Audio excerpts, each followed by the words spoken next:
యాకోబు సువార్త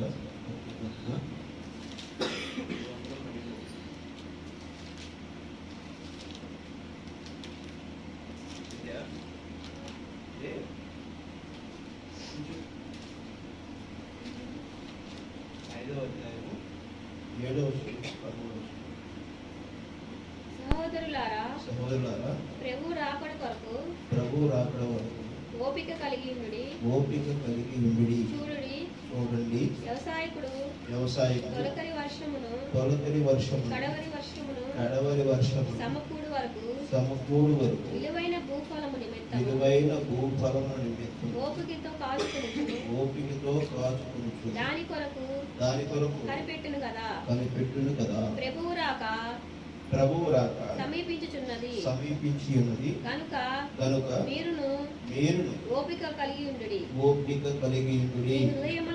మీ హృదయములను స్థిరపరచుకొనుడి.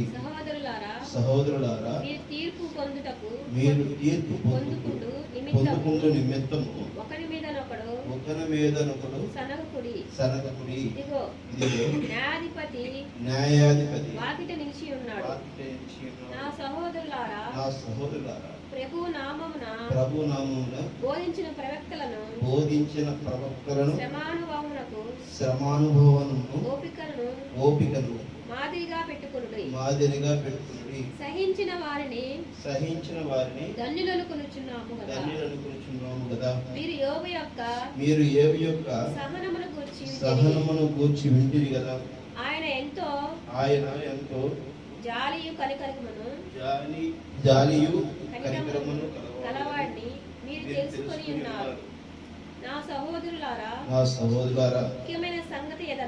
ముఖ్యమైన సంగతి ఏమనగా ఆకాశము తోడని గాని భూమి తోడని గాని మరి దేని తోడని గాని ఒట్టి పెట్టకొనక మీరు తీర్పు పాలు కాకుండానట్లు అవునంటే అవును కాదంటే కాదు అని ఉండవలెను. మీలో ఎవరికైనాను శ్రమ సంభవించిన అతడు ప్రార్థన చేయవలెను. ఎవరికైనాను సంతోషము కలిగిన అతడు కీర్తనలు పాడవలెను. మీలో ఎవడైనాను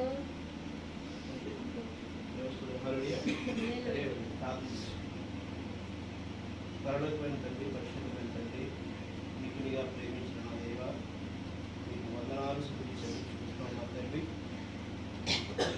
ప్రభా, ఇదిగో ఈ సమయమును ప్రభా మిమ్మల్ని స్తుతించి ఆరాధించి వాక్యమును మాకు కొనసాగించినందుకు మీకు వందనాలు. సమయమందున అసమయమందున ప్రభా మిమ్మల్ని స్తుతించమని ఆరాధించమని మీరు సెలవిచ్చిన ప్రకారము ప్రభా మీ మాటలను ప్రభావం నేను నేర్కొని మీ కాపుదలు భద్రవేసి దీవించండి నైనా.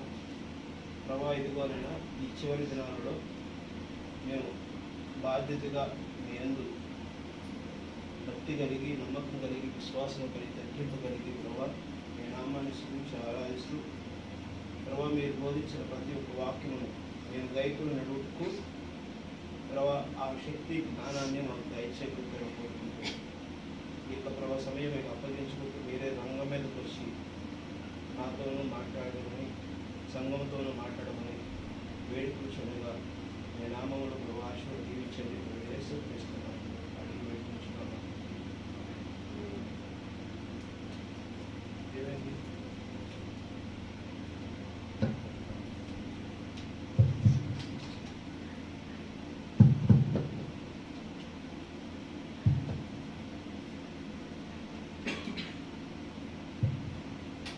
దేవస్తుదోహారయ్య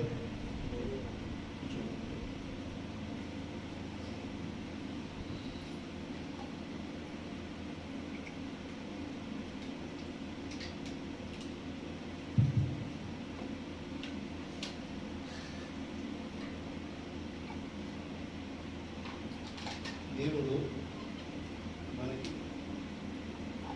ఏం చేయాలో ఏం చేయకూడదో ఆయనకే తెలుసు. భూమి ఆకాశం సృజించిన వాడు ఆది నుంచి అంతం వరకు ఉన్న దేవుడు, అల్పాయు ఉభయగా అయినటువంటి దేవుడే. ప్రతిదాన్ని జయించిన వాడే. వ్యాధి, సమస్యలు, మరణము జయించిన ఏకైక మనిషి కుమారుడు, తాను నిరూపించుకున్న వారు ప్రభువైన యేసుక్రీస్తు మాత్రమే. నిన్న నేడు నిరంతరం ఏకరీతిలో ఉన్న ప్రభువైన యేసుక్రీస్తు వారి నామాన్ని మనం స్తుతించి ఆరాధించడంలో విశ్వాసంతోనూ నమ్మకంతోనూ ఉండాలి. ఓపికతోనూ చేస్తుంది.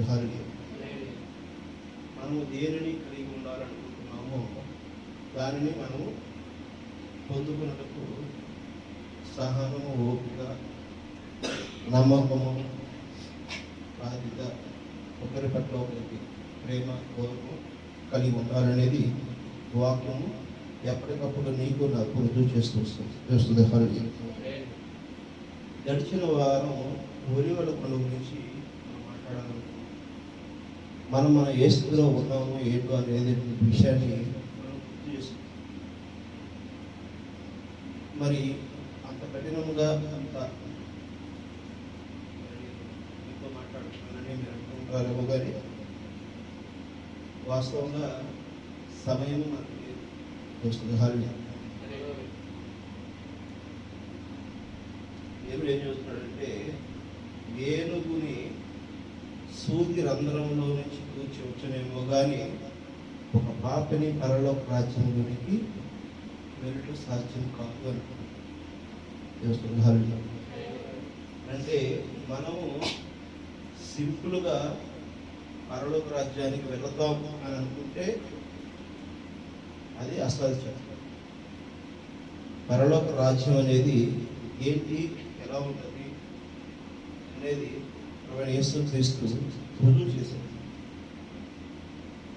కానీ ఇప్పటికీ ఆ రుజువు చేసిన దాన్ని ఈ సమాజం గమనించాలి. అయితే అది వధువుకి తెలుసు. ఎందుకంటే ఏదైతే తినొచ్చో, ఏదైతే తినకూడదో, ఏ అధికారం ఉన్నదో, ఏ అధికారం లేదో ఆదాముతో దేవుడు మాట్లాడాడు. ఆమేన్. ఈ చెట్లు ఉన్నవన్నీ, ఈ యొక్క ఏదైనా తోటలో ఉన్నటువంటి ఫలాలన్నీ తినగానే మధ్య ఉన్న చెట్టు ఫలము తినొద్దు అని మాత్రము ఆయన చెప్పాడు. అది ఆదాముకు మాత్రమే చెప్పాడు. ఆమేన్. కానీ అవ్వ సాతానుతో మాట్లాడింది. ఏమని? ఈ మధ్య ఉన్న చెట్టు ఫలాలను తినొద్దని మరి దేవుడు చెప్పాడు. దేవుడు అవ్వకి చెప్పాడు. ఆ విషయం అవ్వకి చెప్పాడా? ఆదాము చెప్పినప్పుడు అవ్వ ఎక్కడుంది? ఎక్కడుంది? ఆదాముకి దేవుడు చెప్పినప్పుడు అవ్వ ఎక్కడుంది? ఆదాములోనే ఉంది. ఆమె ఆదాములోనే ఉంది. ఆదాముని గాఢ నిద్రలోకి తీసుకెళ్ళి ఆదాముకు సాటి అయిన వారిని స్త్రీని చేయాలని, ఆదాముకు తోడుగా ఉండాలని ఆయన స్త్రీని నిర్మించాడు. ఆమె ఆదికాండము 3వ అధ్యాయంలో మనం 2వ అధ్యాయంలో ఈ విషయాలు గమనించవచ్చు. ఈ విషయాలు మనం గుర్తు చేసుకుందాం. మరి అలాగా ఆదాములో ఉన్నప్పుడే స్త్రీ గమనించింది. మరి ఈరోజు ప్రభువైన యేసుక్రీస్తులో వధువు ఉంటే ఆ వధువుకి తెలుసా తెలియదా?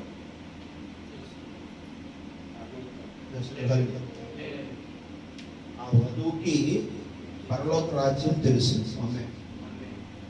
ఇప్పుడు నీవు నేను గలిబిడిలో ఉన్నావంటే, నీవు నేను ఈ లోకంలో వాటి కోసమే ప్రయాసపడుతూ అయోమయ స్థితిలో ఉంటే, దేవుడు ఎవరో తెలియక, దెయ్యం ఎవరో తెలియక, ఏం చేస్తున్నావో తెలియక, మంచి ఏదో తెలియక, చెడేదో తెలియక, ఎవరిని నమ్మాలో తెలియక, ఎవరితో ఎలా మాట్లాడాలో తెలియక, ఎవరితో మన ప్రయాణం ఉండాలో తెలియక, ఈ లోకంలో వాటి మీద వ్యామోహం మోజు పెంచుకుంటే మనం ఏమవుతాం?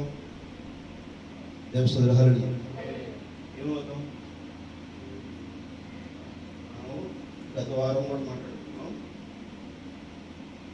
సమర స్త్రీని రాయితో కొట్టడానికి మరి వారు రెడీగా ఉన్నారు. దేవస్తుల హరుడి ఇది మీతో మాట్లాడాలనుకుంటా, వేరే వారితో మాట్లాడారు. అది వేరే వారికి మొన్న మధ్యకాలం రోజు చెప్పాను. సమర స్త్రీని, ఒక వ్యభిచారం చేస్తున్నటువంటి స్త్రీని పట్టుకుని కొందరు యేసుక్రీస్తు దగ్గర తీసుకొచ్చారు. గాక తీసుకొచ్చినప్పుడు ఆయన స్త్రీని ఏం చేయాలి మోషే ఏం చెప్పాడు, రాళ్ళతో పట్టమని. ఆ ధర్మశాస్త్రం ప్రకారం ఆమెను చంపేయాలి, నువ్వు కొడతావా కొట్టవా, చంపుతావా అని చెప్పేస్తానని అడుగుతున్నప్పుడు ప్రభువైన యేసుక్రీస్తు మత్తయి సువార్తలో ఉంటుంది ఇది. ప్రభువైన యేసుక్రీస్తు ఒక వేలుతో కింద నేల మీద రాస్తూ ఉన్నాడు. ఏం రాస్తున్నాడు అని చెప్పేసి అని ఎవరికి వారు ఇక్కడికి వెళ్ళి చూస్తుంటే, షాలేం చూస్తే, షాలేం నువ్వు ఈ టైంలో ఈ పాపం చేశావు, షాలేం ఈ టైంలో నువ్వు ఈ పాపం, ఈ యొక్క కృపాశాడు నువ్వే తప్పులోడివి కదా, నీలో ఈ తప్పు ఉంది కదా, ఒక తప్పు చేసిన నీ సహోదరిని నువ్వు ఏ విధంగా కొట్టుకోవాలని చెప్పేసి అనేది అక్కడ కనబడుతుంది. తప్పు చేసినోడు ఏ తప్పు చేయని వారు ఈవెన్ కొట్టండి అని చెప్పేసి అనేది ప్రవేశిస్తున్నటువంటి విషయం. చాలా తప్పు చేసిన అక్కడ క్లియర్గా డేట్తో సహా ప్రతి సమయమున ప్రతి ఒక్క విషయంలో ఏం చేశాడో అక్కడ క్లియర్ కనబడుతుంది. ఆయన రాస్తుంది. చాలా వెళ్ళిపోతుంది. ఇమ్మానుయేల్ గారు వచ్చారు, చూశారు, ఇదే వచ్చింది చూశారు, క్యాన్ వచ్చి చూశారు, ఇంకా చూస్తున్నారు. చూసిన వాళ్ళు చూసినట్టుగా ఎవరి తప్పుడు ఏంటి, ఆ పేర్ల మీద ఏమని అక్కడ ఇసుకలో రాస్తున్నాడు. జరిగిందే జరిగిందే కదా, ఈ చరిత్రే వాక్యం ఉన్నది. అందరూ ఎవరికి వాళ్ళు ఆమెను కొట్టడానికి తీసుకొచ్చిన రాయిని అక్కడ పడేసి వెళ్ళిపోతుంది.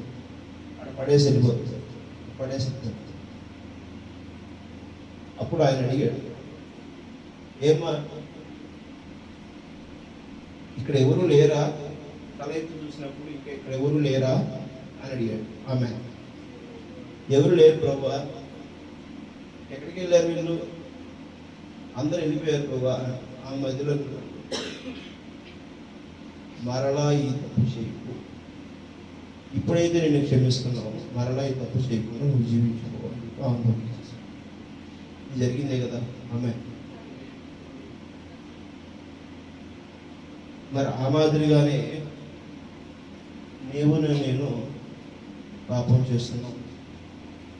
మరి పాపం చేసినప్పుడు మరలా మనం బతకడానికి జీవించడం కోసం దేవుడు మనకి నూతన జీవితాన్ని ఇచ్చాడు. ఆమె మరలా జీవితం ఉన్నదా? మనిషి మరలా పుట్టడానికి అవకాశం ఉందా? ఒకసారి పుట్టిన మరోసారి పుట్టాడా? లేదు. ఆమె ఎక్కడ పుట్టడు? ఈ భూమి మీద మరలా మానవ జన్మ లేదు. కానీ ఈ భూమి మీద దేవుని రాజ్యం ఉంది. ఆమె దేవుని రాజ్యంలో దేవుని యొక్క రాజ్యం తెలిసిన వారు, వధువు స్థానం కలిగిన వారికి ఆ రాజ్యంలో ప్రవేశం చేస్తాడు. ఆమె అది నిత్యమైన అదవుతుందా? అలా ఆ నిత్య జీవంలోకి వెళ్ళటం కోసమే ప్రభు నీకు నాకు తెలియపరిచిన సువార్త మనం గమనించుకోవాల్సింది. దేవస్తుల హల్లెలూయా. ఏంటది మనకు తెలియపరుస్తున్నాడు? ఏం తెలియపరుస్తున్నాడు మనకి? ఆయన భూమి మీదకి వచ్చాడు, జననం జరిగింది, భూమి మీద ఆయన జీవించాడు. ఆయన ఏ మాదిరిగా జీవించాలో తాను రుజువుపరచడమే కాక మనం ఎలా జీవించాలో ఆయన తెలియపరిచాడు. తెలియపరిచాడంటే ఆయన కొత్తగా చెప్పాడు ఆ విషయాలు. ధర్మశాస్త్రం ముందు ఏమైతే చెప్పబడినవో, మరి అవి ఏవైతే ఉన్నవో దేవుని వాక్యం నీ మధ్య నా మధ్య అక్షర రూపంలో నీ మధ్య నా మధ్యగా పరిశుద్ధ గ్రంథం తీసుకొచ్చి ఇవ్వడంతో దానినే గుర్తు చేసుకొచ్చాడు. ఆమె ఆ విషయాలని గుర్తు చేయండి అని చెప్పేసారని ఆయన రాకడ తర్వాత కొత్త నిబంధనలో మరి పౌలు పరిచర్య జరుగుతూ వచ్చింది. అపోస్తలుల పౌలు పరిచర్యలు జరుగుతూ వచ్చింది. ఈ కొత్త నిబంధన మొత్తం కూడా జరిగిన విషయాన్ని క్రీస్తు ఏదైతే గుర్తు చేశాడో ఆ విషయాలు మరలా మరలా మరలా గుర్తు చేస్తూ మన మధ్యకి పాత నిబంధన కొత్త నిబంధన పరిశుద్ధ గ్రంథం తీసుకొస్తాం. మనం ఎప్పటికప్పుడు అనుకుంటూ ఉంటాం, మనం ఒక విజయం చూడాలంటే ఒక పరీక్ష రాయాలి. ఆ పరీక్ష రాయాలంటే ఎన్ని విషయాలు మనం వదులుకోవాల్సి ఉంటుంది, ఎన్ని విషయాలు వదులుకోవాల్సి వస్తుంది. దేవస్థానం హల్లెలూయా అర్థమవుతుంది. మనకు అది కావాలి ఇది కావాలి ఇది కావాలి అది కావాలంటే నువ్వు కన్ఫ్యూషన్లో ఉన్నావు, నువ్వు అయోమయంలో ఉన్నావు, అలజడిలో ఉన్నావు. అది కావాలి ఇది కావాలి ఇది అని ఏది కావాలో తెలుసుకోవాలి. ఆ విధమైనటువంటి ప్రయాణం చేసినప్పుడే నువ్వు సరైన గమ్యానికి చేరగలవు. అలాంటి ప్రయాణము మన రాకడికి ప్రభువైన యేసుక్రీస్తు రాకడికి ఏంటి అనేది మనకి తెలుసుకోవాలనేటువంటిదే అది ఈ కాల ప్రవక్త నీ మధ్య నా మధ్య తెలియపరచడానికి దేవుడు అవకాశం ఇచ్చాడు. ఈ కాల ప్రవక్త బ్రహ్మం గారు నీకు నాకు సువార్త అందించడానికి ఉన్న రహస్యాలు చేయడానికి యేసుక్రీస్తు మరి బలిష్ఠుడైన వేరే ఒక దేవదూతగా సీక్రెట్ కమింగ్ చేశాడు. ఆమె రహస్య రాకడ జరిగింది. ఆమె నీకు నాకు మధ్యలో 1963లోనే ప్రభువైన యేసుక్రీస్తు రహస్య రాకడ జరిగింది. ఈ రహస్య రాకడ ఎవరికి వారికే బయలుపడవలసి ఉంది. ఆమె ఇది మొదటగా ఎవరికి రహస్య రాకడ తెలియవచ్చబడింది? గెత్సెమనే తోటలో ప్రభువైన యేసుక్రీస్తుకి ఆ రహస్య రాకడ ముందు బయలుపడింది. ఆమె ఆయన 3 మార్లు కొండ మీదకి వెళ్ళి కిందకి వచ్చి తన శిష్యులకి ఇంకా మీకు తెలియట్లేదా అని చెబుతూ ఆయన దుఃఖ క్రాంతుడై ఈ గిన్నె బోర్లించు ఆమె ఆ గిన్నె బోర్లించు అన్నప్పుడు ఆయన ఏం చేస్తున్నాడు? ఒక విజయోత్సవం చేస్తున్నాడు. ఆమె ఆ విజయానికి వెళ్ళబోతున్నాడు. ఆయన ఒక ఈస్టర్ని జయించబోతున్నాడు. ఆమె ఒక మరణమును జయించబోతున్నాడు. ఆమె ఆయన నూతన జీవితాన్ని నిత్య జీవంలోకి ప్రవేశిస్తున్నాడు. ఆ సమయంలో ఆయన ప్రవేశిస్తూ ఏమంటున్నాడు? యోబు గ్రంథం 2వ అధ్యాయం 9-10 వచనాలు చూడండి. ఏమంటున్నాడు?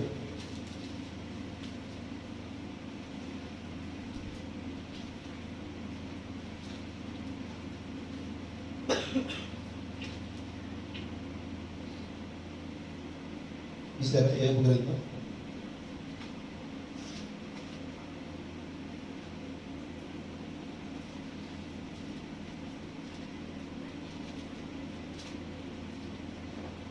యోబు గ్రంథము 2వ అధ్యాయము 9-10 వచనాలు. కీర్తన ముందు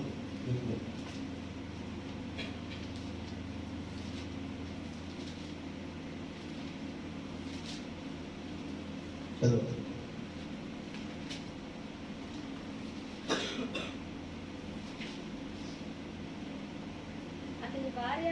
అతని భార్య వచ్చి నీవు ఇంకనూ యథార్థతను వదలకుందువా? దేవుని దూషించి మరణము కమ్మెను. అందుకతడు మూర్ఖురాలా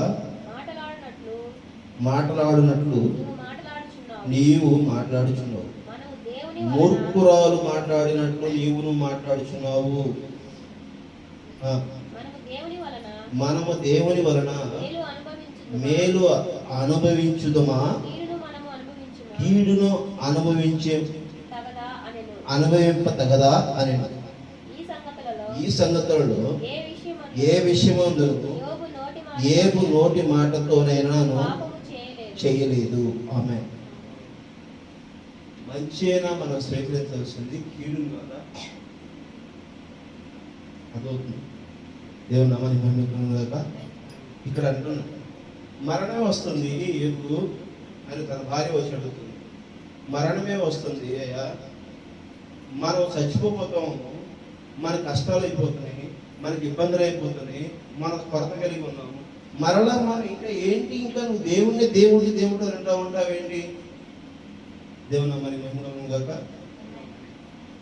దేవుడు చేయలేదు, దేవుడు నాకు ఇవ్వలేదని చెప్పేసి అంటున్నప్పుడు ఏ ఒక్క మాట కూడా జోనోడు జారలేదు. ఆమె దేవుని తప్పు పట్టడంలో ఆయన ఏమంటాడు, సంతోషమును దుఃఖమును మాత్రమేనా దేవుడి దగ్గర నుంచి పొందుకునేది, కీడును అపగెత్తును కష్టమును మనం పొందుకోలేమా? అర్థమవుతుందా? హల్లెలూయా.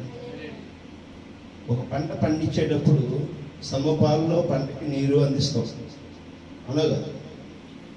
వరి పంట పండించేటప్పుడు ఆ వరి పంటకి ఒక లెవెల్లో ఉండే విధంగానే నీరు అందిస్తాం.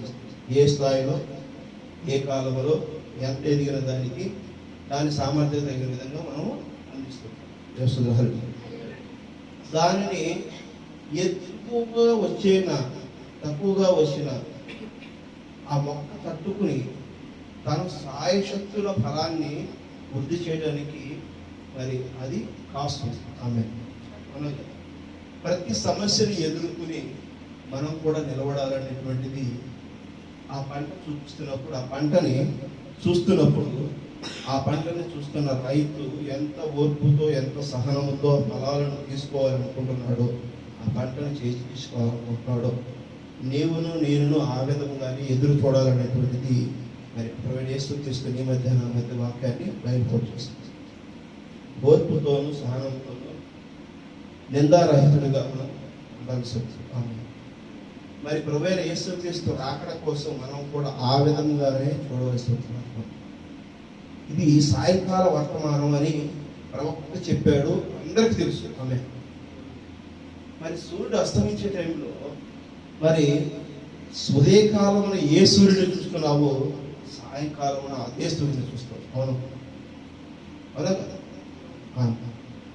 ఉదయకాలమున ప్రవీణ యేసుక్రీస్తును చూస్తే ఈ వధువు అస్తమయ సమయంలో మరి ఆ సూర్యుని ఆ క్రీస్తుని మరి ఎక్కువగా ఆమె అర్థవుతుందా? ఆ క్రీస్తుని నువ్వు చూడవా? ఈ క్రీస్తు కనబడటానికి, ఆ యొక్క రాజ్యంలోనికి ప్రవేశించడానికి, క్రీస్తు రాజ్యంలోని మనం ప్రవేశించడానికి మరి యెహోషువ గ్రంథము 10వ అధ్యాయము 13వ వచనం చదవండి. యెహోషువ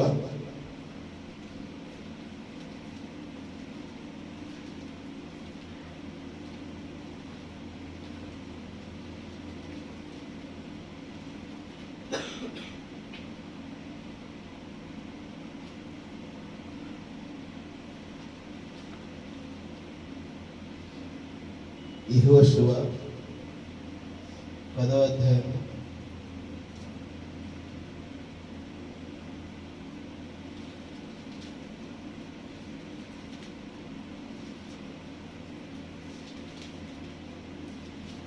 13వ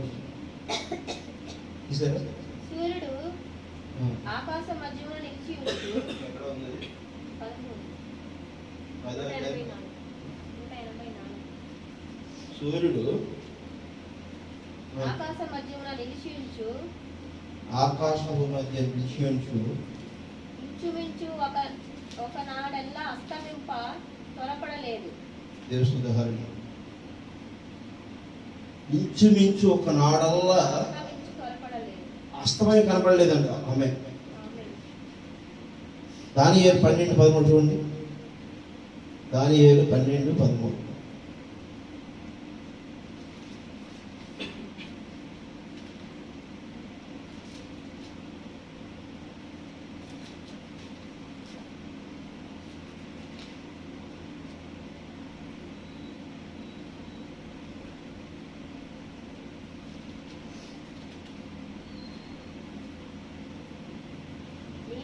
అంత్యము వరకు నీవు అంతిమ వరకు నిలకడగా నిలకడగా ఉండిన ఎడల విశ్రాంతి నుండి కాలాంతమందు నీ వంతులో నువ్వు నిలిచుదువు. ఆమె నువ్వు నిలకడగా ఉంటే నీ వంతు బాగుంటుంది. అనగా రేషన్ షాప్లో క్యూ లైన్లో ఉన్నప్పుడు, వాటర్లో ఓటేసేటప్పుడు క్యూ లైన్లో పడినప్పుడు, మంచినీళ్ళు వీధి కుళాయిల దగ్గర మంచినీళ్ళు పట్టుకోవడానికి బిందె పట్టుకొని లైన్లో నిలబడినప్పుడు, పాల ప్యాకెట్కి వెళ్ళినప్పుడు ఆ పాల ప్యాకెట్ డైరీ దగ్గర క్యూలో నిలబడినట్టు మరి నీ వంతు నువ్వు నిలబడాలా లేదా? ఆమె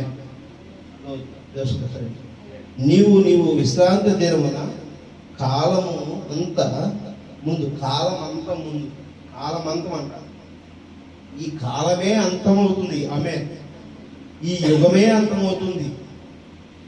ఈ తరమే మనుష్య తరమే అంతమవుతుంది. డైనోసార్ కూడా ఎప్పుడు ఒకప్పుడు ఉన్నాయా? 8,500 కోట్లు సంవత్సరం కింద డైనోసార్ చైనాలో రీసెంట్గా 8.5 మిలియన్స్ ఇయర్స్ కింద డైనోసార్లు ఉన్నవి. ఆ డైనోసార్లు గుడ్లు పెట్టినవి కూడా తెలియదు. కోట్ల సంవత్సరం కింద భూమి మీద డైనోసార్లు. ఈ విషయాన్ని మరి దేవుడు ఆదికాండం మొదటి అధ్యాయంలోనే తెలియజేశాడు. అన్ని పక్షులు, అన్ని రకాల జంతువులు అని మరి చేసినప్పుడు మనిషి లేడు. అనగా కదా, మరి డైనోసార్ ఉన్నప్పుడు మనిషి లేడు కదా, ఉన్నాడా? ఈ మనిషి వచ్చిన తర్వాత ఆ డైనోసార్లకి ఈ లోకానికి ముడేసి జత చేసి చూపిస్తారు. ఎట్లా సాధ్యమవుతుంది? భూమి పుడితే భూమి ఉండగానే నిజమేనా మనుషులు ఉన్నట్ట? భూమి పుడితే మనిషి ఉన్నట్టేనా? అంటే భూమి అంతా మనిషికి ఒక కుటుంబం, ఒక ఇల్ల. ఈ మనిషి తరం అనేది దేవుడు నీతోనూ నాతోనూ మాట్లాడుతున్నాడు. మొదటగా ఏముంది కదా? సింహము. రెండోది ఏంటి? దూడ. మూడోది ఏంటి? మనిషి. నాలుగో జీవి ఏంటి? పక్షి. ఈ 4 జీవుల మధ్య సంచరిస్తున్నవాడు ఆమె.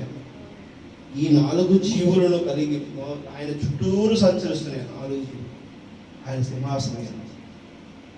ఇది పక్షిరాజు వర్తమాన కాలం. ఆమె ఈ పక్షిరాజు వర్తమాన కాలమును మనము పట్టుకుంటున్నాం, గ్రహిస్తున్నాం. ఇది మనకు అందించారు. బలిష్ఠుడైన వేరే ఒక దేవదూత దిగువచ్చి చిన్న పుస్తకము ఒక పక్షి చేతులు పెట్టి ఈ భూమి మధ్య, నీ మధ్య, నా మధ్యకు అస్తవార్త తీసుకొచ్చాడు. ఆమె మనిషి కుమారుడు వచ్చాడు.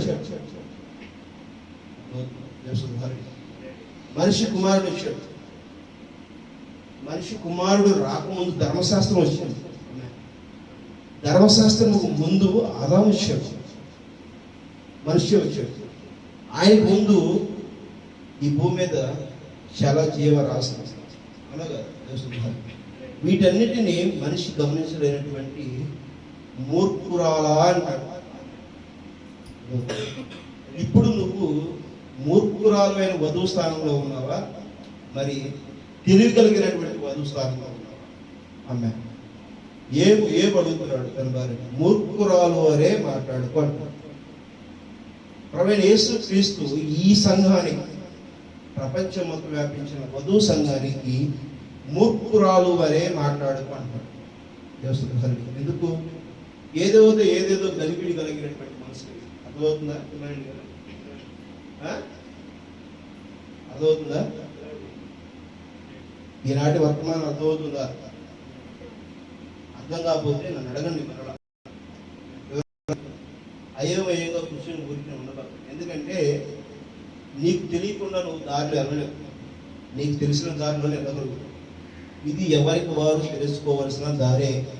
క్రీస్తు దారిలోనే వెళ్ళాలి. ఆమె అది తెలుసు కాబట్టే మరి ప్రభువైన యేసు క్రీస్తు ఏం చేశాడు? ఆయన ప్రతి వ్యాధిని జయించాడు. ఆమె ప్రతి వ్యాధిలోని స్వస్థత ఇచ్చాడు. ఆమె ఇచ్చాడా లేదా? ఇప్పుడు ఇస్తున్నాడా లేదా? ఏమన్నా మన మహిమ కలుగును గాక. ఇప్పుడు ఇస్తున్నాడా ఉండదు? ఇదిగో శాల్యం ఉన్నాడు సాక్షి, సంధ్యం ఉంది సాక్షి. మన మధ్య ఉన్నటువంటి ఎన్నో వ్యాధులను నయం చేసినటువంటి పరిస్థితి ప్రతి ఒక్కరు నాకు సాక్ష్యం. ఎన్నో సంవత్సరాల నుంచి మరి తట్టుకుని నిలబడ్డాను దేవసుధహారు. మరి నేను ప్రతి విషయం మీద నేను దేవుడిని ప్రార్థిస్తూ మరి జరిగినటువంటి విషయం ప్రతి విషయంలోనూ ఆయన నాకు తోడేనిచ్చాడు. నేను ఒక సమస్యతో నేను ఈ వారం బాధపడుతున్నప్పుడు ఆయనకు ప్రార్థన చేస్తున్నప్పుడు ఆయన నా పక్కన నిలబడి తన దేవదూతను నాకు సపోర్ట్ చేసి నాకు గొప్ప దర్శనం ఇచ్చాడు. ఆమె దేవదూతల దర్శనం నేను చూడటానికి ఆయన అవకాశం ఇచ్చాడు. అని మాట్లాడింది, చూపించింది, నేనున్నానని చెప్పి వెన్నుదట్టి నడిపిస్తున్న దేవుడు అంటాడు. ఆమె అర్థమవుతుందా? దేవుని సుగ్రహాన్ని ప్రతి దాన్ని ఆయన జయించాడు. ప్రతి దాన్ని జయించాడు. చివరిగా ఆయన నడుచుకుంటూ వెళుతుంటే ఎదురొచ్చినటువంటి ఒక శవాన్ని కూడా లేపాడు. ఆమె ఆయన ప్రార్థన చేస్తున్నప్పుడు మేడగది మీద నుంచి ఆ లాజరు పడిపోయినప్పుడు లేపాడు. ఆమె మరి సహోదరు పడిపోయినప్పుడు లేపాడు. మరి లాజరుని చనిపోయాడని చెప్పేసి నిర్ధారణ చేసి మరి కొన్ని రోజులు ఆ గృహలో మరి కట్లు కట్టేసేసి ఆయన సమాధిని పూడ్చిపెట్టేశారు. యోసుదర్శనుడి ఎన్ని లాజరు బయటికి రాను అలాగా దేవుని నామాన్ని మహిమ కాక ఆయన బిగ్గరగా కేకేసినప్పుడు ఆయన సమాధిలో ఆయన సిలువలో ఉన్నప్పుడు ఆయన బిగ్గరగా కేక వేసినప్పుడు సమాధులు తెరవబడినవి. ఆమె ఆయన మరణం కలిగాడు. ఆయన చనిపోయాడు. చనిపోయి ఎక్కడికి వెళ్ళాడు? పాతాళంలోకి వెళ్ళిపోయాడు. ఆమె పాతాళంలోకి వెళ్ళిపోయి పాతాళను కూడా జయించాడు. ఆమె మరణాన్ని జయించాడు. ఆమె పునరుద్ధానం అయి 3వ రోజున ఆయన పునరుద్ధానం ఇదిగో నేను లేచాను చూడండి అని చెప్పి ఈస్టర్ని బద్దలు కొట్టాడు. ఆమె ఈస్టర్ అంటే మరణం సమాధి కదా. ఈ సమాధిని బద్దలు కట్టి 3వ రోజు వచ్చి ఇదిగో నేను వచ్చాను చూడండి, నేను ఎక్కడైతే మిమ్మల్ని కలుస్తానన్నానో నేను అక్కడ కలుస్తున్నాను అని తన 11 మంది శిష్యులతో ఆయన మాట్లాడేట దేవునామాన్ని మహిమ కలుగును గాక. ఆయన చూపించిన దేవుడే. మరి 2వ రాకడ నేను వస్తాను అని చెప్పాను. వచ్చినప్పుడు ఎక్కడున్నానని చెప్పాడు ఆయన? ఇజ్రాయేల్ దేశంలో ఒలివల కొండ మీద ఆయన కాలు మోపినప్పుడు ఆమె ఆయన కాలు మోపినప్పుడు ఉత్తరపు దిక్కున దక్షిణ దిక్కున ఉత్తరం జకర్యా 14:4 చూడండి. జకర్యా 14:4 అధ్యాయం.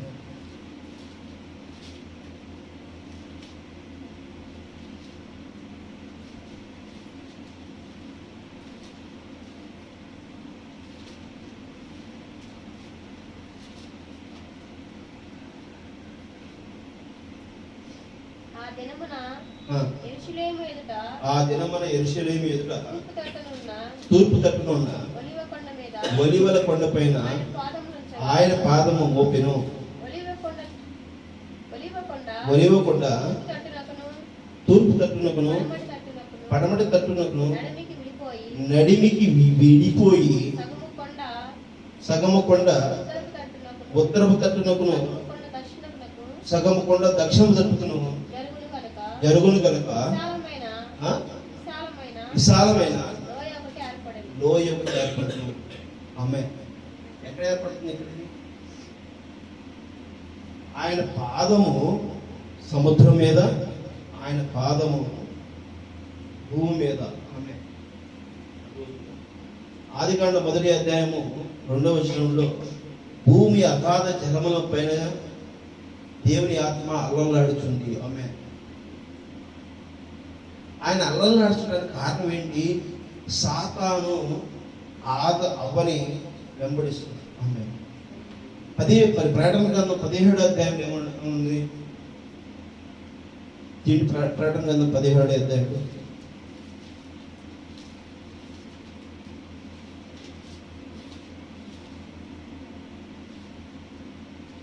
చదవండి. ఆ 7 పాత్రలు పట్టుకుని ఉన్న ఆ 7 దూతలలో ఒకడు వచ్చి నాతో మాట్లాడు, ఈరోజు చెప్పాడు, నీవు ఇక్కడికి రమ్ము, విస్తార జలముల మీద కూర్చుని మహావేశం చేయమని తీర్పును నీకు కనపరిచింది. ఆ భూమి మీద ఎవరు కూర్చుని ఉన్నారు?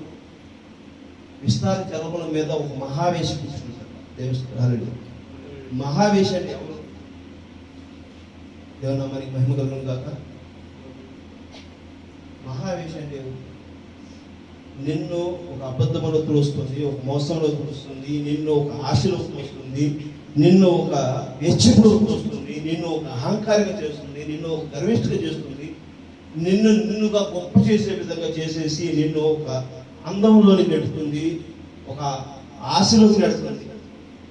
ఇవన్నీ నెట్టేసేసి ఒక మహావేశం నిన్ను ఏం చేస్తుంది? బంధించి ఆమె కింద వేసుకొని కూర్చోబెట్టింది. ఆమె దేవుని మహిమ కదా. ఆ విధంగా నీవు నేను కూడా ఆ స్థితిలో నిలిచి ఉంటుంది. అందుకనే ప్రభువైన యేసుక్రీస్తు ఇద్దరిని జయించాడు. ఎవరో ఇద్దరు జయించింది? ఆయన ఇంకా ఇద్దరు ఉన్నారు. యేసు వచ్చినప్పుడు ఇద్దరిని జయించాల్సి ఉంది. ఆమె ఆ ఇద్దరు ఎవరంట? పాతాళము, రెండోది ఏంటి? సమాధి. ఆమె సమాధిని పాతాళం. ఆయన మొదటగా మరణం చెందినప్పుడు పాతాళంలోకి వెళ్ళాడు.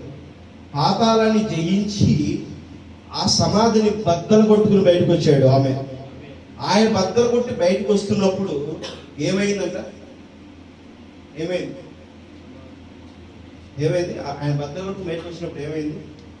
ఆయనతో పాటు సమాధులు తెరవబడినవి. ఆమె సమాధులు తెరవబడినవి. ఆయనతో పాటు అప్పటి వరకు పాతాళంలో బంధించబడినటువంటి ఆత్మలన్నిటిని ఆయన లేపాడు. ఆమె ఏదైతే ఈ మహావేశ అనగదొక్కిందో, ఏదైతే ఆ మహావేశ మంచిగా కబలించి అనగదొక్కి పాతాళంలోకి వేసి వాళ్ళని ఒక మరణానికి తీసుకెళ్తుందో, ఆ మరణం నుంచి ప్రభువైన యేసుక్రీస్తు నిన్ను నన్ను కాపాడడానికి ఆయన కలవసిలో రక్తం చూపించాడు. ఆమె ఆ పాతాళమును జయించినప్పుడు, ఆ పాతాళాన్ని మరణమును మనం జయించిన దేవుడు ఆ ఈస్టర్ ఉదయమున మరి ఏ విధంగా లేపబడ్డాడో ఈ నిత్యత్వమైనటువంటి రోజులు ఆ యొక్క మహాదినమున ఆమె ఆ యొక్క 1000 ఏళ్ల పాలనలోనికి ప్రవేశిస్తున్నాడు. ఆయన వస్తూ ఏం చేశాడు? అక్కడ బంధించబడిన ప్రతి ఆత్మని జయించి ఆయన రాజ్య స్థాపన చేశాడు. ఆమె ఇప్పుడు నువ్వు బంధించబడినప్పుడు నీ ఒక్కడవే కాదు జయించేది, నీతో పాటు ఉన్నటువంటి వారిని కూడా నువ్వు జయిస్తావు. ఆమె అది ఎంతమందిని జయిస్తావు? ఎంతమందిని నువ్వు చేయగలుగుతావు? నువ్వు ఉండే స్థితిని బట్టి నిన్ను నువ్వు జయిస్తావా? నీ పక్కన ఉన్న వాళ్ళని కూడా నువ్వు విజయంలోని నడిపిస్తావా? నీ రాజ్య స్థాపన చేస్తావా? వారిని కూడా రక్షిస్తావా లేదా అనేదే నీ మధ్య నా మధ్య దేవుడు ఈ వాక్యాన్ని పెట్టాడు. ఆమె నీ చుట్టూరు ఎంతమంది బందీలయ్యారు? నీ రక్షణ ఎంత ఉంది? ఆ రక్షణలోకి తీసుకురావడం కోసం నువ్వెంత మరి క్రియాశీలత పాత్రలు ఉన్నావు. ఆమె నిన్ను నువ్వు కనబరుచుకోవడం కాదు, క్రీస్తును కనబరచు అంటాడు. ఆమె క్రీస్తు ఏం చెప్పాడో దాని యందు నమ్మకంతో నువ్వు నేను జీవించవచ్చు. నీ మాట, నీ ఆలోచన, నీ క్రియ కాదు. క్రీస్తు ఏం చెప్తున్నాడో, ఏ నిత్యత్వంలో తీసుకురావాలనుకుంటున్నాడో, గడిచిన కాలంలో నిన్ను ఏ విధంగా రుజువుపరిచి చూపించాడో, రెండో రాకడ ఆ విధమైన రుజువు కాబడుతుంది. ఆ రుజువు కాబడిన క్రీస్తు కనబడేది ఎక్కడ? నీకు నాకు ఇప్పుడు ఎక్కడే ఉన్నాడు? ఎక్కడున్నాడు? నీకు నాకు దేవుడు కనపడటానికి ఎక్కడ ఉన్నాడు? ఆ సింహం ద్వారం దగ్గర ఉన్నాడు. ఆమె ఆ సింహం ద్వారం దగ్గర ఉన్నాడు. ఆయన నువ్వు తెరిచినప్పుడు, ఆయన నువ్వు ఆహ్వానించినప్పుడు నీలోకి సీక్రెట్ కమింగ్ జరుగుతుంది. ఆమె నీలోకి సీక్రెట్ కమింగ్ జరుగుతుంది. రహస్య రాకడ వస్తుంది. దొంగవలే వస్తున్నాడు ఆయన. ఆమె నీతో నాతో మాట్లాడటానికి చెవి కలిగిన వాడితో మాట్లాడటానికి ఆయన వస్తున్నాడు. ఆమె ఇంకా సమయం ఉంది. ఎంత సమయం అని అంటే రాబోయే గడియ లోపు ఈ సమయమే. ఆమె అర్థమవుతుందా? జరగబోయే గడియ ముందు ఈ సమయమే. ఆమె ఇంకో గడియ జరగబోతుంది. ఆ గడియలో నువ్వు ఉంటావో లేదో తెలియదు. ఇప్పుడున్నావు. ఆమె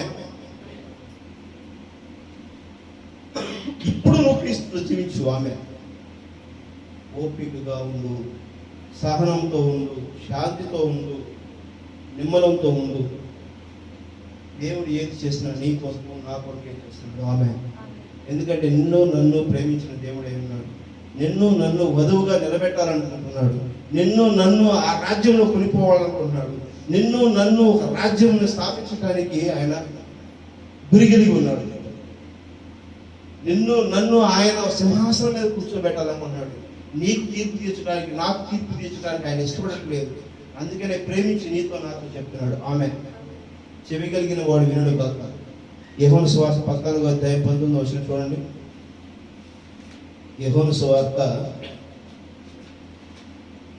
14:19.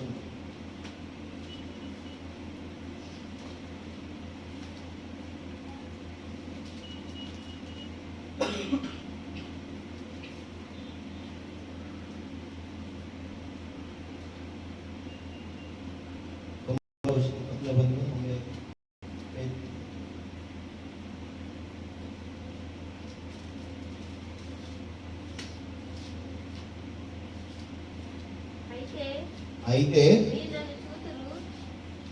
మీరు నన్ను చూతురు, నేను జీవించుచున్నాను గనుక మీరును జీవితురు. ఆమేన్.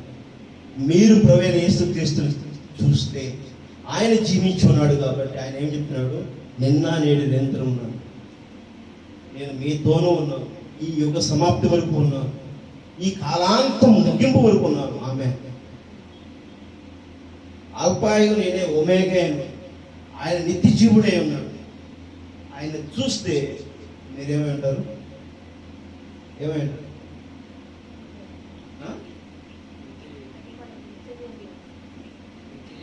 ఆయన చూస్తే మీరు ఏమేమంటారు? పొద్దున్న వచ్చిన చదవండి. అదే కదా ఆ వాక్యం ఏం చదవండి. అయితే మీరు నన్ను చూస్తే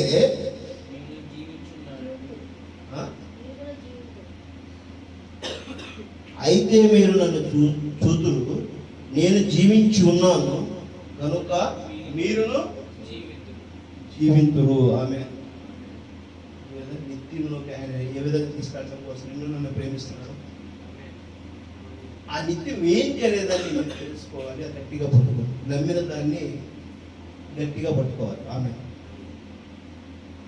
ఏ డాలు మచ్చ కలంకి లేనటువంటి వధువుని ఆయన స్వీకరిస్తున్నాడు. ఆమె ఎందుకంటే ఆయనలో ఉండాలి. ఆమె ఆయనలో ఉన్నప్పుడు ఆయన ఏదైతే కనబరిచాడో నీవును నేను అదే కనబరచాలని ఆశ కలిగి ఉన్నాడు. ఆమె ఆయన నీలో ఆ నాలో నుంచి కనబరచబడటం కోసమే ఆయన రుజువుపరుస్తున్నాడు. ఆమె కాబట్టి ఆయన మాదిరిగా ఉండండి. ఆయన మాదిరిగా జీవించాలి. అందుకనే ప్రవక్తలు ఎదుర్కొన్న శ్రమలను, మరి మన ముందున్న అపోస్తులు ఎదుర్కొన్న శ్రమలను మనము శ్రమలు ఎదుర్కోవాల్సిన వారుగా ఉన్నాం.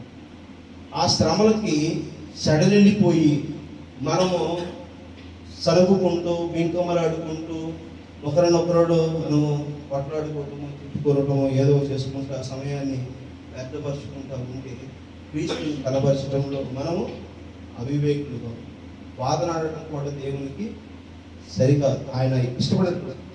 వాదించొద్దంటాడు. వాక్యము తెలిస్తే ఒకరికొకరు పురుగొలుపు, ఒకరొకరు గుర్తు చేయదు. తెలియని వారికి చెప్పడం కోసం ప్రయత్నం చేస్తాం. అర్థం కానప్పుడు ఎవరి వారితో మనం వాదనాడాల్సిన అవసరం. చెప్పేంత వరకు మనం ప్రయత్నం చేయాలి. దేవుడు మనతో మాట్లాడిన విషయం మనం వారికి తెలియపరచుకోవాల్సి ఉంటుంది. కానీ అక్కడే కూర్చొని నేను చెప్పింది నమ్ము వద్దు, అవసరం లేదు. సోదరహరి దేవుని నామాన్ని మహిమ కలుగును గాక. ఎఫెసీయులు 4వ అధ్యాయము చివరి వాక్యం చదువుకుని ఈ యొక్క ఆరాధన తీర్చుకుందాం. ఎఫెసీయులు పత్రిక 4వ అధ్యాయం 5వ వచనం.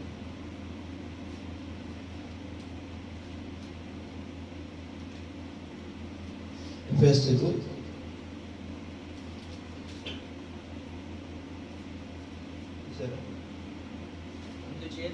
అందుచేత ఆయన ఆరోహమైనప్పుడు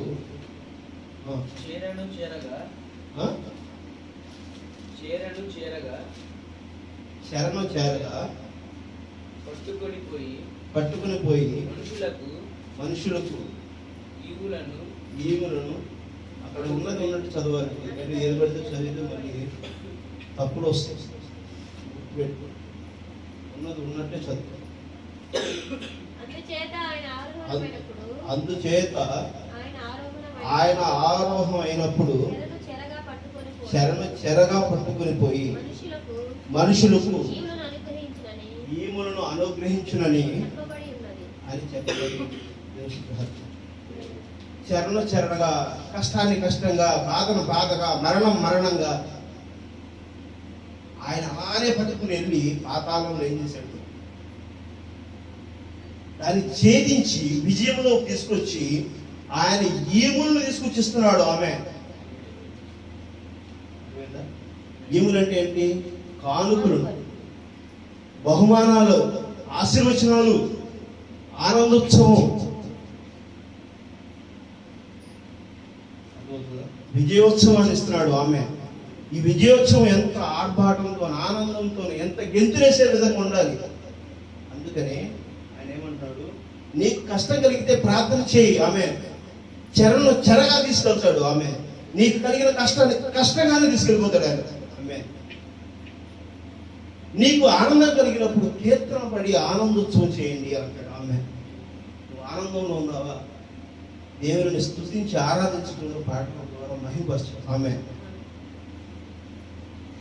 నీ ఆనందము నీలో నుంచి కనబరచబడి ఈ స్థితికి సాదృశ్యమైనది. ఆమె విజయానికి సాదృశ్యమైనది. ఆమె నువ్వు ఎంతురేస్తున్నప్పుడు విజయానికి సాదృశ్యమైన విధంగానే ఆ ఆనందోత్సవంలో ఆయన ఉన్నాడు. ఆమె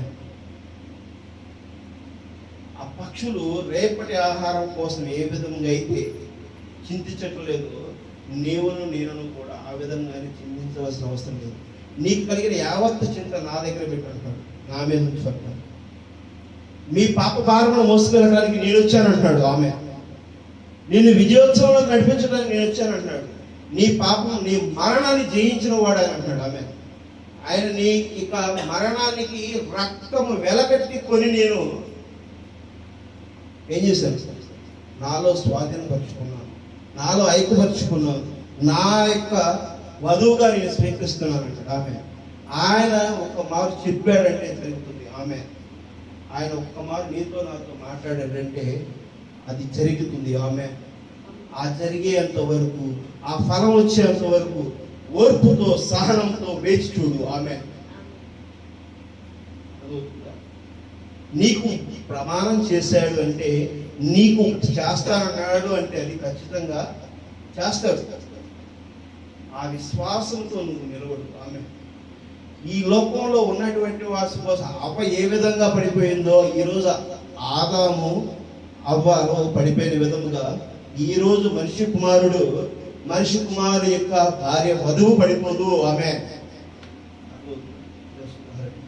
ఎంత గొప్ప విషయాన్ని ఈ మధ్యన మరి నీకు చెప్పాడు, నేను నిన్ను రాజ్యంలో తీసుకెళ్తానన్నాడు, ఆ విజయోత్సవంలో తీసుకెళ్తానన్నాడు, ఆ రాజ్యంలో నిన్ను ఆయన యొక్క సింహాసనం మీద కూర్చోబెడతానన్నాడు, నిన్ను తీర్పులో కూర్చోబెడతాను లేదని అన్నాడంటే అది జరుగుతుంది. ఆకాశం కలుగుగాక అంటే కలిగింది. ఆమె రాత్రి కలుగుగాక అంటే కలిగింది, భూమి కలుగును గాక అంటే కలిగింది, పగలు కలుగును గాక అంటే కలిగింది. ఆదాము దగ్గర సమస్త భూ జంతువులు జీవరాశులు వచ్చినాయి, ఆయన పేరు పెట్టాడు. ఆ వేదికగానే నీకు నాకు దేవుడు కృప ఇచ్చాడు. ఆమె నేను ఆ రాజసింహాసనం మీదకి, ఆ పరలోక రాజ్యం మీదకి వెళ్ళటానికి ఆయన కృప చూపిస్తున్నాడు. వధువుని ఆ విజయోత్సవ సింహాసనం మీద కూర్చోబెట్టుకోవడానికి ఆయన నీకు నాకు మాట ఇచ్చాడు. ఆమె నీకు నాకు స్థలం సిద్ధపాటు చేయడానికి ఆ రాజ్యంలోకి వెళ్ళాడు. ఆమె మధ్యాకాశంలో కొనిపోబడిన నీ కొరకు నా కొరకు ఆయన వస్తున్నాడు. వచ్చేటువంటి ఈ సమయంలో నిన్ను నన్ను జాగ్రత్తగా ఉండమంటాడు, ఓర్పుగా ఉండమంటాడు, సహనంతో ఉండమంటాడు, బెంకం ఆడుకుని ఉండమంటాడు. నీకు నాకు చెబుతున్న ఈ సువార్త నీ మధ్య నా మధ్య ఈ చెవి కలిగిన వాడు విను కాక. గమనించారా? దేవస్థ హరిగా ప్రార్థన చేసుకుందాం.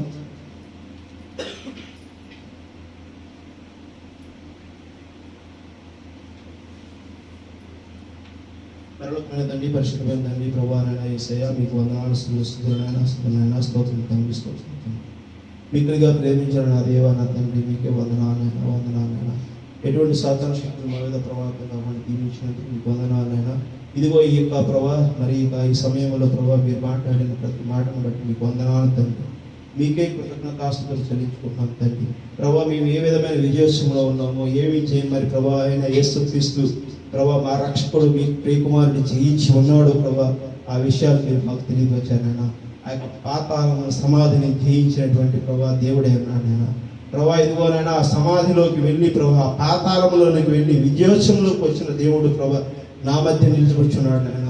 ఇదిగోనైనా మరి మాకు ప్రభా ఈ కాలపు వధువుకి ప్రభా ఆయన ప్రభా ప్రమాణం చేస్తున్నాడు. నా రాకడ సమయమున నన్ను మరి ప్రభా ఎవరైతే చేర్చుకుంటారో వారిని ఆ తండ్రి చెప్పిన మాటలను చేర్చుకుంటారని సెలవిచ్చాడు. ఆ మాదిరిగానే ప్రభా ప్రవక్తలు చెప్పిన విషయాలను ప్రభు యేసు క్రీస్తు మా రక్షకుడు చెప్పిన విషయాలను మేము విశ్వసిస్తున్నాం తండ్రి. ప్రభా ఇదిగోనైనా మమ్మల్ని ప్రభా స్థిరపరచండి, బలపరచండి, జ్ఞానవంతులుగా ప్రభా తీర్చిదిద్దండి, ఓర్పుతో సహనంతో ప్రభా నిండారుగా ప్రభా మిమ్మల్ని స్తుతించి ఆరాధించే భాగ్యం మాకు ప్రసాదించండి తండ్రి. ప్రభా నాయన యేసయ్య మంచి జ్ఞానమును మాకు దయచేయండి తండ్రి.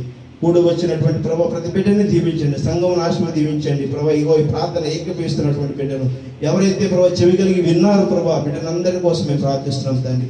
ఎవరైతే ప్రభా వారి అవసరాల అక్కల కోసం ప్రార్థిస్తున్నారో ప్రభా, వారి ప్రార్థన మమ్మల్ని కోరి ఉన్నారో ప్రభా వారి కోసం మేము ప్రార్థిస్తున్నాం తండ్రి. వారికి మీరే రక్షణ దయచేయండి, అవసరాలు తీర్చండి, వ్యాధులను దూరం చేయండి తండ్రి. ప్రతి ఒక్క సమస్యను మీరు దూరం చేయండి తండ్రి. ప్రభా వారు పొందుకున్న దానిని ప్రభా మీ యందు విశ్వాసంతోనూ నమ్మకంతోనూ ప్రభా మీరే రక్షకుడని ప్రభా విశ్వాసంతో ఒకరోజు మరి ప్రభా వారికందుకు వారుగా ప్రభా సాక్ష్యం చెప్పుటకు ప్రభా వాళ్ళని బలపరచండి, దీవించండి, జ్ఞానవంతులు చేయండి తండ్రి. మీరే స్థిరపరచగలుగుతారని కోరుకుంటున్నాం తండ్రి. ప్రభా సమస్తమును మీ చేతులకు అప్పగించుకుంటూ మేము తగ్గించుకుంటూ కనుక మహిమ మీరే పొందుకోమని ప్రభు యేసు క్రీస్తు నామములో అడిగి వేడుకుంటున్నాము తండ్రి. ఆమేన్. ఆమేన్.